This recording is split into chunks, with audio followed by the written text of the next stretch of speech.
আমি মনে করি কোনো নির্বাচনে এফেক্ট পড়বে না, কারণ আমরাই সঠিক এবং আসল বিএনপি, এবং আমার পাশে যারা আছে সবাই বিএনপির নেতা কর্মী।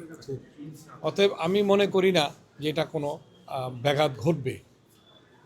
জনগণ ভোট দিবে, জনগণ ভোট দিবে, জনগণই সিদ্ধান্ত নিবে যে কি হবে। তবে আমি মনে করি যে এতে কোনো ব্যাঘাত হবে না।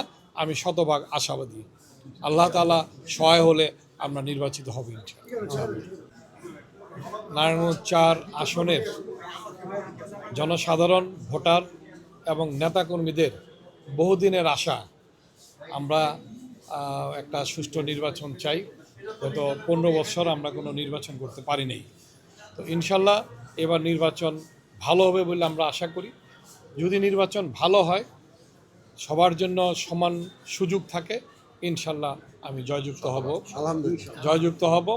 আমি নারায়ণগঞ্জ ৪ আসনের সকল ভোটারের কাছে দোয়া চাই, সহযোগিতা চাই, ভোট চাই। ইনশাল্লাহ আমি এটুকু কথা দিচ্ছি জনগণের কাছে, যদি আপনারা আমাকে নির্বাচিত করেন তাহলে দীর্ঘদিনের এই এলাকার যে সমস্যা আছে সেই সমস্যাগুলো আমি দূরীকরণ করার আপ্রাণ চেষ্টা করব। এটা আপনাদের প্রতি আমার ওয়াদা।